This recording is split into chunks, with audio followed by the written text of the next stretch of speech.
Hello everyone, welcome to Anime No Me, and thank you for joining us for another One Piece video. Monkey D. Dragon has a great deal of knowledge about the past, and he's been fighting for a cause in which only he truly knows the purpose of. And throughout his life, he's been fighting for freedom, a freedom that only a specific deity can bring to the world. The deity called Nika, or the Sun God, or God of the Sun, is the only being truly capable of restoring peace to the world, freeing all those who have been oppressed and enslaved by those in power. And this search for Nika may have caused the tattoo that Dragon has on his face. So in today's video, we're going to talk about the reasons that led Dragon to get the tattoo on his face that became a symbol of this character, and what his tattoo may in fact represent. But before we dive into the video, if you're new to the channel, or even if you've watched a bunch of our videos, we'd be absolutely honored if you'd leave us a like, or even subscribe and maybe leave us a comment letting us know what you thought of the video. It really helps us out, especially with that YouTube algorithm, and it motivates us to make more content. And if you'd like to help out the channel in a bigger way, consider sharing this video or another one of your favorites with a friend. But without further ado, let's get into the video. So my friends, at the age of 33 years old, Dragon had a group called the Warriors of Freedom. Now we don't know what the purposes of this organization was, but while Dragon still belonged to the group, he was in fact the leader. At the time we were given this revelation, Dragon didn't have his trademark tattoo currently on his face, and this was after he saw the destruction that had occurred in Ohara, with all the lives and information about the lost century having been lost and thought to be destroyed. So Dragon decided to create a new group with a new purpose. The new group that he formed is what we now know as the Revolutionary Army, and it now has a completely changed objective, because with this new group, Dragon intends to destroy and bring down the world government and all of the allies that help support its tyranny around the world. Building on the allies who had participated in the Warriors of Freedom group, Dragon reformulated this group into the so-called Revolutionary Army, and he started to invite additional people to join his group. In his early days of recruitment, he even tried to recruit Dr. Vegapunk, because as they watched the destruction that had transpired in Ohara, and watching all the giants taking the books out of a lake and taking them to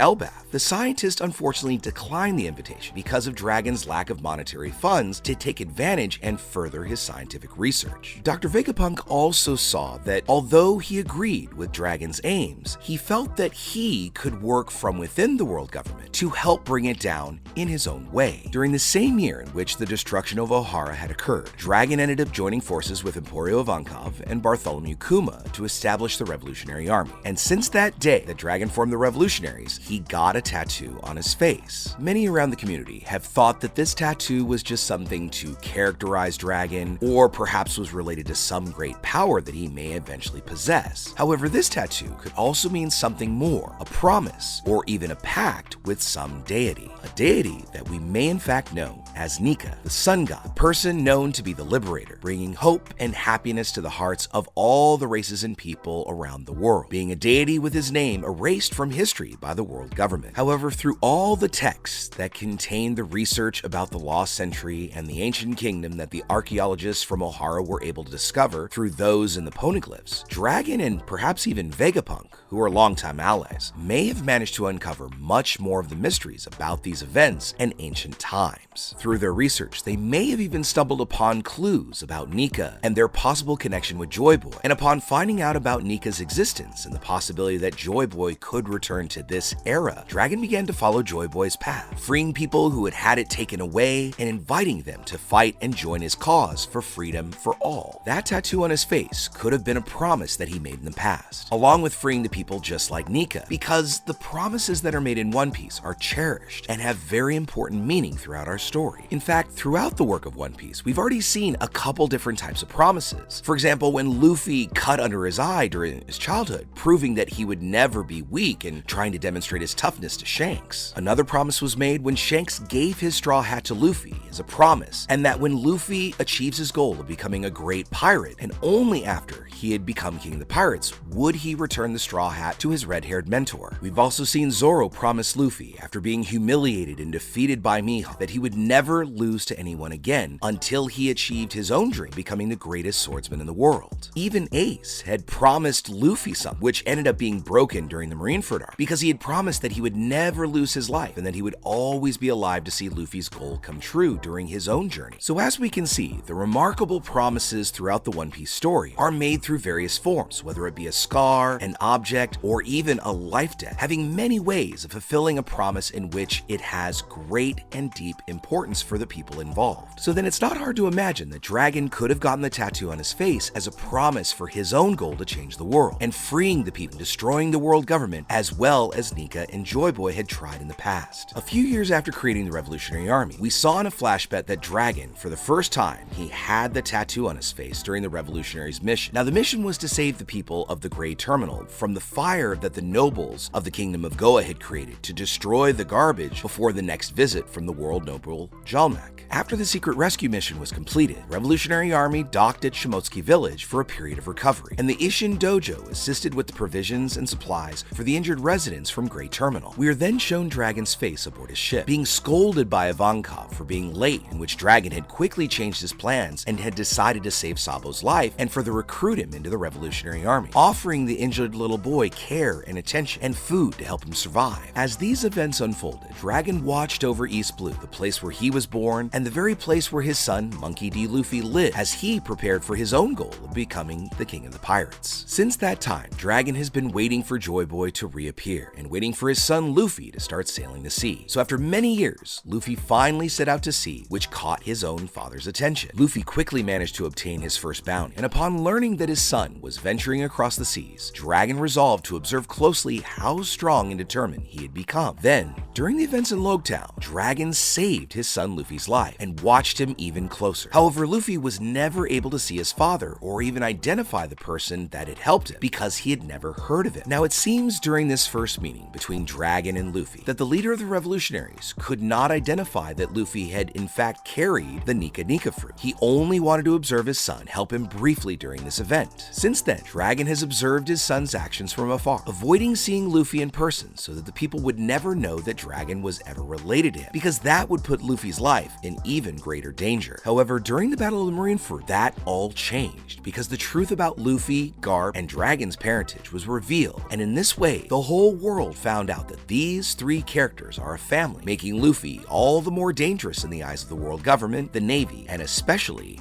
Akainu. Since his time in Marineford, Dragon avoided being close to Luffy as much as possible, as both became all the more dangerous. Because if Dragon ever crossed paths with Luffy, this would make this encounter become something dangerous for the both of them. Besides, Dragon didn't really show any interest in meeting Luffy, at least not then. Although he did care for his son quite a lot, Dragon just didn't want to see him yet, and rather decided to watch his deeds from afar. During these times of observation, Dragon watched his son and watched him build his goals and his crew, and Dragon further developed the revolutionary organization. And all the while, he was waiting for Joy Boy to return so that together they could complete their final goal. When Luffy managed to awaken his fruit and awaken the sun god Nika lying dormant inside his own devil fruit, thus becoming the new Joy Boy of this era, this was seen by many clans and groups around the world that the one who would free the world had finally returned, and Dragon can now begin to build up a much greater interest in reconnecting with his son again. Currently in the One Piece manga, it's not quite clear whether Dragon knows that Luffy has become the Joy Boy of this era. In fact, the only ones who know that Luffy is currently Joy Boy are Momonosuke, Zunisha, Yamato, Luffy, and possibly the Gorosei, and if he's still alive, Kaido. So while Dragon might know about Joy Boy, that doesn't mean that he knows about Luffy becoming, because Nika's appearance is something that hasn't been seen or spoken about for over 800 years, because that was when the last Joy Boy existed. After all, with the former Joy Boy losing his life, and then the Nika Nika fruit being forgotten for centuries, this is something that may not have ever been documented in the ancient writings that Ohara uncovered. Another point that might further support the idea that Dragon doesn't know yet is that he isn't really showing any concern about it. In fact, right now, Dragon is trying to find a way to save Sabo and find out what Kuma is up to. So Dragon's current priority is solving these two difficult questions, which involve two entirely different locations. However, there are two ways in which Dragon could discover that Luffy is the one that he's been waiting so long for. The first being through Kuma, and we also know that Shaka and even Vegapunk talk constantly, with Kuma on his way to Egghead Island to help out in the conflict taking place. place, Vegapunk will be able to inform Dragon that Kuma is on his island helping them, causing Dragon to go to the island to rescue him. Or perhaps it could be Kuma that might inform Dragon about everything he sees during the confrontation on Egghead Island, revealing to him the new transformation that Luffy obtained, his Gear 5th. And in this way, Dragon will be able to come to the conclusion of this new transformation is the form of Nika, and that Luffy has become the new Joy Boy. One other possibility that exists is that Luffy could actually go to try and save Sabo, and if he were to go save Sabo, he may end up using his Gear 5th to do so. When Sabo goes back to the revolutionaries, he would then pass on this very important information to Dragon. So when you think about it, there's quite a few possibilities where Dragon could discover that Luffy has Nika's power and has become the new Joy Boy. So we'll then hopefully see these two cooperating to succeed in bringing down the world government together as father and son, and thus finally revealing the meaning of that tattoo